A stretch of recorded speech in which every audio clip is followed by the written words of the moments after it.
हाय दोस्तों। पिछले कुछ वीडियो के अंदर हम लोगों ने कवर किया है सेलिएंट पोल सिंक्रोनस मशीन। उसके अंदर हमने उसके ईएमएफ के बारे में बात की, पावर एंगल इक्वेशन के बारे में बात की, और ये भी हमने देखा कि एक्सडी और एक्सक्यू की वैल्यूज को कैसे निकालते हैं। अब मैंने आपसे लास्ट में ये बोला था कि अब हम जो टॉपिक्स कवर करेंगे वो कॉमन होंगे सिलेंड्रिकल रोटर और सेलिएंट पोल में, और बहुत ही छोटे छोटे टॉपिक्स हम लोग कवर करने वाले हैं। तो इस वीडियो के अंदर जो चीज मैं आपको समझाने वाला हूं उसे हम कहते हैं सिंक्रोनाइजिंग पावर एंड टॉर्क। ठीक है, सिंक्रोनाइजिंग टॉर्क ही बोलेंगे, बट जनरली मैं बोल रहा हूं सिंक्रोनाइजिंग पावर एंड टॉर्क। अब देखो, ये टर्म हम लोगों ने पहले भी सुनी हुई है। जब मैंने आपको दो अल्टरनेटर का पैरेलल ऑपरेशन समझाया था तो मैंने बोला था कभी भी एक्साइटेशन चेंज करने से या स्टीम इनपुट चेंज करने से दो मशीन्स के बीच में एक करंट इंड्यूस होता है। और वो करंट का काम क्या होता है? दोनों मशीन को सिंक्रोनिज्म में लाने का। और उस करंट को हमने बोला था सिंक्रोनाइजिंग करंट। उस करंट के साथ जो पावर एसोसिएटेड होती है that is called as synchronising power. और उस पावर के साथ जो टॉर्क एसोसिएटेड होता है that is called as synchronising torque. तो इस वीडियो में हम ये दो टर्म्स के बारे में डिस्कस करने वाले हैं, synchronising power and synchronising torque. तो इसमें एक पॉइंट लिखना, when alternator is connected in parallel to another alternator or to an infinite bus and either excitation or steam input is varied, then a current is produced which tries to synchronize the machine with rest of the system. Such current is called synchronizing current, and the power associated with this current is called synchronizing power, and the torque associated is called synchronizing torque. ठीक है, तो ये होती है synchronising power और torque के बारे में बात। अगला पॉइंट लिखना, the rate at which real power varies with power angle delta is called as synchronizing power coefficient. तो सिंक्रोनाइजिंग पावर कोएफिशिएंट हम एक नई टर्म पहले डिफाइन कर रहे हैं। सिंक्रोनाइजिंग पावर पे ना लास्ट में आऊंगा। अभी के लिए देखो, जो पहली टर्म में डिफाइन कर रहा हूं, सिंक्रोनाइजिंग पावर कोएफिशिएंट PSY, इसको लिखा जाता है dP बाय डी डेल्टा। अब पावर के ना अपने पास दो फॉर्मूले हैं। पहला, अगर मैं सिलेंड्रिकल रोटर की बात करूं तो पावर का फॉर्मूला है EF VT by XS sine of delta. और सेलिएंट पोल की अगर मैं बात करूं तो क्या डिराइव किया था भाई पावर का formula? EF VT by XD sine delta. ठीक है, प्लस ये तो थी हमारे पास electromagnetic power plus VT square by 2 1 by XQ minus 1 by XD sine 2 delta. यही आया था। अब अगर PSY निकालना है तो देखो, सिलेंड्रिकल का डेरिवेटिव लो, EF VT by XS cos of delta. ऐसे सेलिएंट पोल में अगर डेरिवेटिव लें, सेलिएंट पोल में ना एक्चुअल में डेरिवेटिव हमने लिया भी था, याद करो जब मैक्सिमम पावर की बात की थी। EF VT by XD cos delta VT square, 2 का टर्म तो कैंसिल हो जाएगा डेरिवेटिव में, 1 by XQ minus 1 by XD cos 2 delta.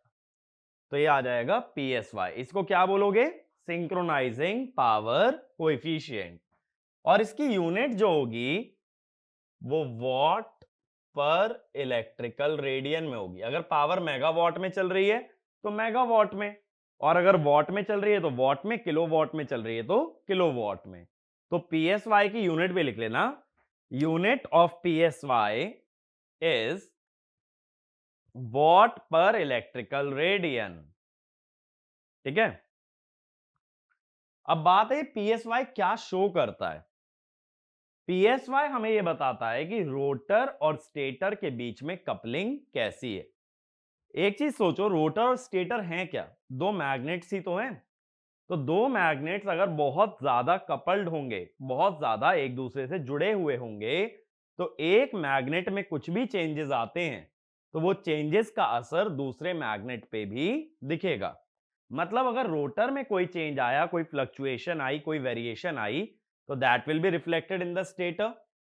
और सेम वे में स्टेटर में कोई भी फ्लक्चुएशन, कोई भी वेरिएशन आती है तो that will be reflected into the rotor. तो इसमें लिखना, synchronizing power coefficient is a measure of stiffness or rigidity of coupling between stator and rotor. Next point, too large stiffness, TOO वाला to लिखना, too large stiffness in electromechanical coupling, the rotor tends to follow the variation in the stator supply and vice versa। यानी कि अगर stator में कोई supply लगा रहे हो, जैसे मोटर है, तो अगर सप्लाई में कुछ भी वेरिएशन आता है तो रोटर में वेरिएशन देखने मिलेगा। मान लो कि सप्लाई वोल्टेज अचानक से फ्लक्चुएट की, तो जो रोटर की स्पीड है वो भी हमारी अचानक से फ्लक्चुएट कर जाएगी। ये मतलब होता है रिजिड कपलिंग का, कि दोनों इतने अच्छे तरीके से कपल्ड हैं, एक में थोड़ा भी चेंज आने से दूसरे के अंदर वो चेंज रिफ्लेक्ट होता है। ठीक है, अगला पॉइंट लिखना, too large coupling causes unwanted mechanical shocks,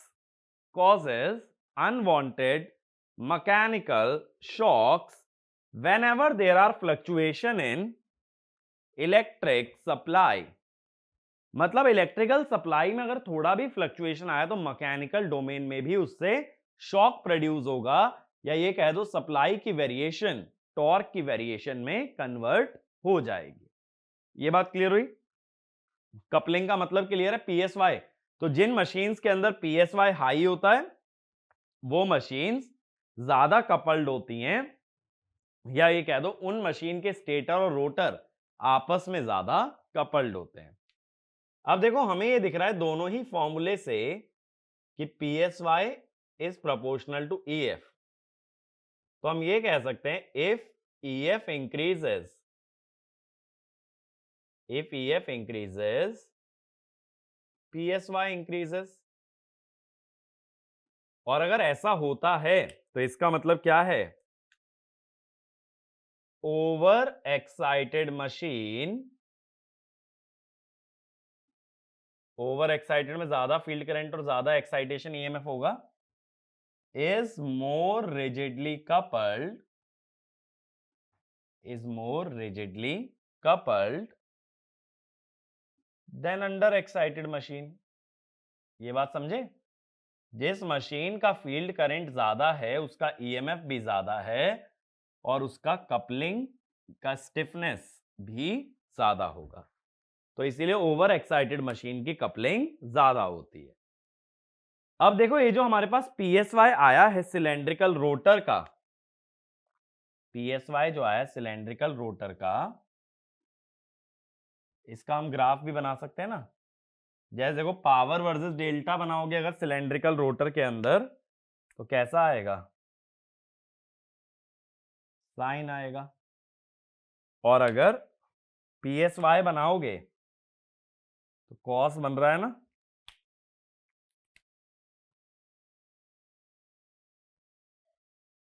तो कॉस अगर बनता है तो कैसे बनेगा? इस तरीके से। ये हो गया पीएसवाई, ठीक है, और ये हो गया पी। अब हमने तो देखो ये भी कंडीशन लिखी थी स्टेबिलिटी की, मैंने आप लोगों को बताई थी जब पावर एंगल इक्वेशन पढ़ी थी। स्टेबिलिटी कंडीशन होती है dp by D delta must be greater than 0। अभी तो हम ये बोल रहे हैं dp बाई डी डेल्टा को सिंक्रोनाइजिंग पावर कोएफिशिएंट कहते हैं, तो तुम ये भी तो कह सकते हो स्टेबिलिटी की कंडीशन ये होती है that psy must be greater than 0। तो ये वाला पॉइंट भी लिख लेना। The condition for a synchronous machine to be stable is that the synchronizing power coefficient must be greater than 0, must be greater than 0। ये बात क्लियर हुई? अगला पॉइंट लिखो, next point, the expression for psy in the equations described are per phase values, so to determine the total synchronizing power coefficient we must multiply the expressions by 3, the expressions by 3। ठीक है, ये पर phase वाले expression है, तो 3 phase के लिए 3 से मल्टीप्लाई कर लोगे। अब देखो यूनिट मैंने बताई कि वॉट पर इलेक्ट्रिकल रेडियन में आ रही है। इस टॉपिक के अंदर देखो क्वेश्चन कॉम्प्लिकेटेड नहीं बन सकता है, क्वेश्चन तो बस फॉर्मूला बेस्ड है, लेकिन सारा खेल जो होता है वो यूनिट का होता है। कैसे? हम ये जानते हैं इलेक्ट्रिकल और मैकेनिकल एंगल के बारे में, theta E is equal to P by 2 theta M, लेकिन साथ ही साथ ये भी मालूम होना चाहिए, ये मैंने बताया भी था, 1 electrical radian is equal to 2 by P mechanical radian. इसका मतलब psy अगर सिलेंड्रिकल रोटर की बात कर रहे हो, cos डेल्टा वॉट पर इलेक्ट्रिकल रेडियन की जगह 2 by P mechanical radian, denominator में 2 बाई पी आने का मतलब है EF VT by x s into pi by 2 watt पर मैकेनिकल रेडियन। ठीक है, अब 1 रेडियन कितना होता है अगर डिग्री में आना है? एक रेडियन से अगर डिग्री में आओगे तो कितना डिग्री बनेगा? 180 by pi mechanical degree. Pi radian 180 degree होता है, तो 1 रेडियन है 180 बाई पाई डिग्री। अगेन इसको ऊपर ले जाओगे तो पाई बाय 180 हो जाएगा,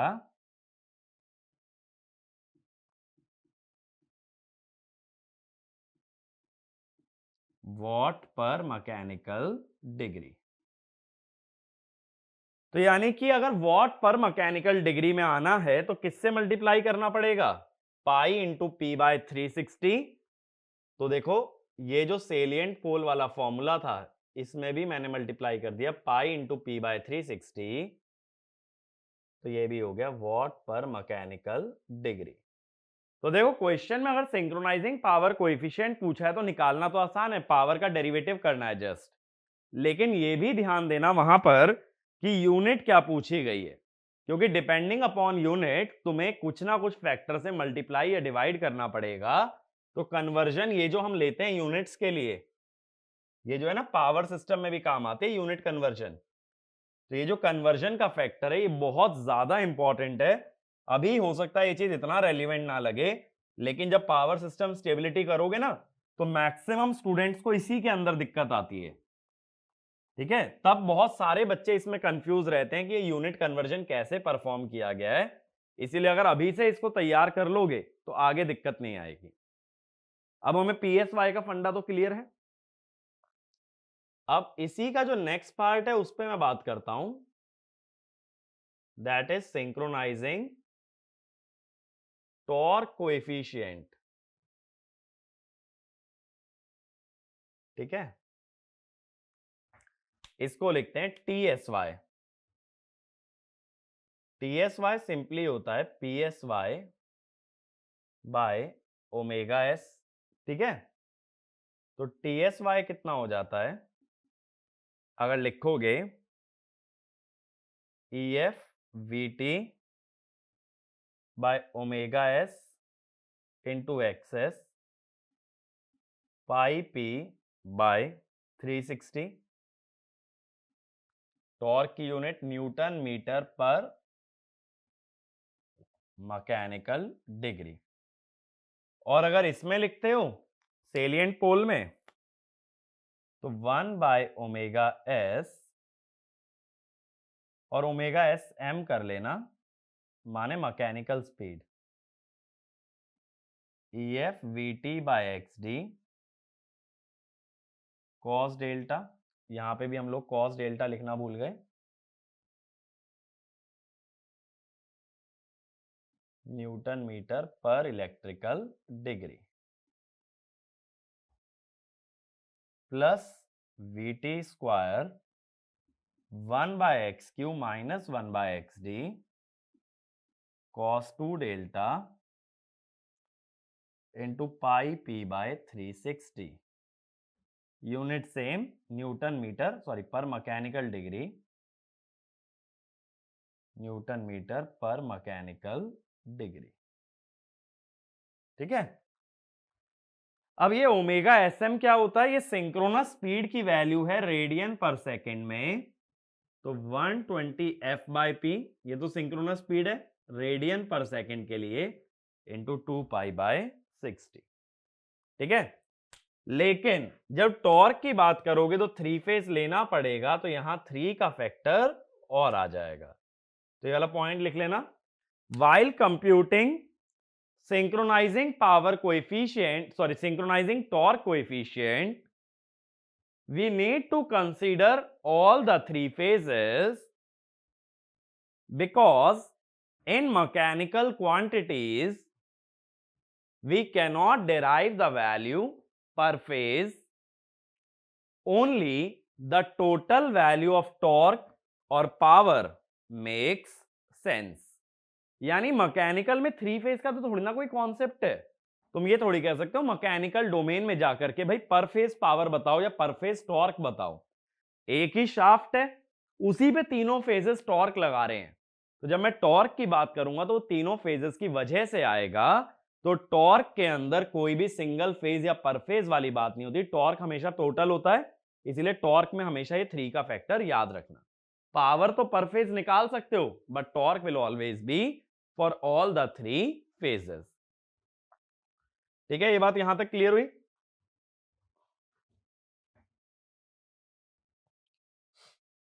अब नेक्स्ट लिखना physical significance of synchronising power coefficient. Physical significance of synchronising power coefficient.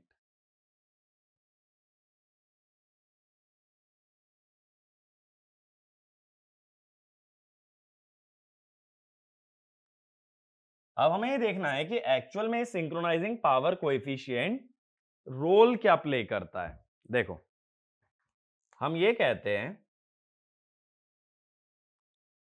कि अगर ये VT है, सपोज ये IAZS है, ये EF है, EF VT से डेल्टा एंगल पे है। ठीक है। अब इसके अंदर अगर मैं स्टीम इनपुट चेंज कर दूं तो EMF का एंगल बदल जाता है by an amount delta delta. तो एक पॉइंट लिखना, if the steam input in a synchronous machine is changed, then the power angle changes from delta to delta plus delta delta. Power angle change हो गया। अब initially power क्या रही होगी? EF VT/XS sine of delta. अब नई power क्या हो जाएगी? EF VT/XS sine of delta plus delta delta. ठीक है। अगर इसको एक्सपैंड करोगे साइन A प्लस B को, तो sine A cos B cos a sine b, यही होगा। अब अगर मैं कह दूं कि भाई डेल्टा डेल्टा काफी स्मॉल है, तो साइन डेल्टा डेल्टा, इसको तो डेल्टा डेल्टा ही लिख सकते हो, और कॉस डेल्टा डेल्टा 1 लिख दोगे, तो पी डैश क्या हुआ, ई F V T by access sine delta, cos delta delta तो 1 हो गया, plus E F V T by Xs cos delta into delta delta. अब ये जो फर्स्ट टर्म है ये तो इनिशियल पावर है, तो अगर इसमें से इनिशियल पावर सब्ट्रैक्ट कर दो तो ये ई F V T by access sine delta वाली टर्म कट जाएगी।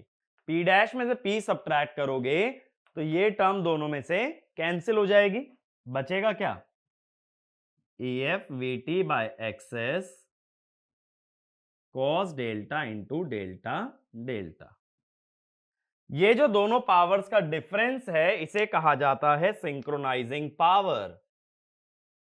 तो सिंक्रोनाइजिंग पावर माने पावर एंगल चेंज करने से कितनी एक्स्ट्रा पावर सिस्टम में जनरेट हुई, that is synchronising power, that is P dash minus P, कितना है, E F V T by Xs cos delta, E F V T by Xs cos delta इस power का derivative है, तो del P by del delta into delta delta, del P by del delta हुआ P S Y, समझे क्या मतलब हुआ, synchronising power actual में कितनी होती है, synchronising power coefficient into change in power angle. तो इसमें यही पॉइंट लिखो, synchronising power is given by the product of synchronising power coefficient and the change in the rotor angle or the change in power angle। ठीक है, next point, this amount of power flows from generator to the bus or from bus to the generator in order to maintain the speed of synchronous machine at ns। ठीक है, synchronous machine की speed को ns रखने के लिए इतनी amount of power flow करती है from generator to the bus और from bus to the generator. Same way में सिंक्रोनाइजिंग टॉर्क भी डिफाइन हो जाता है, सिंक्रोनाइजिंग टॉर्क टीएस, ये होता है TS Y into delta delta. अब सिंक्रोनाइजिंग टॉर्क कैसे समझोगे, मान लो किसी डिस्टरबेंस की वजह से जनरेटर की स्पीड बढ़ गई, अब स्पीड को वापस ns पे लाने के लिए कम करना पड़ेगा, तो जितना एडिशनल टॉर्क चाहिए स्पीड कम करने के लिए वो है सिंक्रोनाइजिंग टॉर्क। ऐसे ही अगर स्पीड कम हो गई तो हमें उसे वापस इंक्रीज करना पड़ेगा, अगेन स्पीड इंक्रीज करने के लिए जितना एडिशनल टॉर्क चाहिए that is your synchronising torque. तो ये भी लिख लो, synchronizing torque represents the additional torque produced in the machine to bring back the speed of the machine to ns in case of a disturbance। ठीक है, यानी synchronising power और torque आते कब हैं, जब कभी कोई डिस्टरबेंस आ जाती है ताकि मशीन को वापस सिंक्रोनिज्म में लाया जा सके। और एक चीज सोच के देखो, स्टेबिलिटी की तो कंडीशन ही यही कहती है, सिंपल सी बात अगर करें, सिस्टम वो स्टेबल है जो डिस्टरबेंस आने पे वापस अपनी पुरानी स्थिति में लौट सकता है, जो अपनी पुरानी कंडीशन में वापस आ जाए दैट इज स्टेबल, और जो नहीं आ पाए दैट इज अनस्टेबल। सिंपल सा एग्जांपल लो, आप लोगों में से बहुत से लोग रात को सोते होंगे, सुबह कोई उठाने की कोशिश करेगा, कितना भी हिला लेगा ना वापस सो जाओगे, माने आप स्टेबल हो, आपको कितना भी डिस्टरबेंस दिया जाए आप लोग वापस सो जाते हो। ये सबसे बेस्ट एग्जांपल है आपकी रियल लाइफ में स्टेबिलिटी का। ठीक है, तो इसीलिए मैं बोल रहा हूं कि स्टेबिलिटी का यहां पे क्या सिग्निफिकेंस है, जब कोई डिस्टरबेंस आता है तो सिस्टम अपने अंदर पावर या टॉर्क प्रोड्यूस करता है वापस ओरिजिनल कंडीशन पे लौटने के लिए। तो इसमें लिख लेना, synchronising power and torque are transient in nature and they come into action only when the system experiences a disturbance and their purpose is to restore the original condition or synchronism। ठीक है। Last point, in the present trend of fast acting AVR and speed governor, delta is kept between 45 degree and 55 degree. Stability limit 90 degree की होती है ना, और salient pole में 90 से भी कम होती है। तो आज के टाइम में ज्यादातर डेल्टा 45 से 55 डिग्री के बीच में रखा जाता है, जहां पे कि सिस्टम सही काम करता है। ठीक है, ये जनरल रेंज होती है, काफी एग्जाम्स में पूछ भी सकते हैं डेल्टा की रेंज क्या रखते हैं, जनरली 45 से 55। ठीक है, तो इस टॉपिक के अंदर इतनी ही नॉलेज होनी चाहिए। DP by D delta, speed से डिवाइड करोगे TSY, और यूनिट कन्वर्जन, इतनी नॉलेज होना जरूरी है। ठीक है, तो बाकी बातें हम लोग नेक्स्ट वीडियो में करेंगे। इस वीडियो के अंदर इतना ही। Thank you.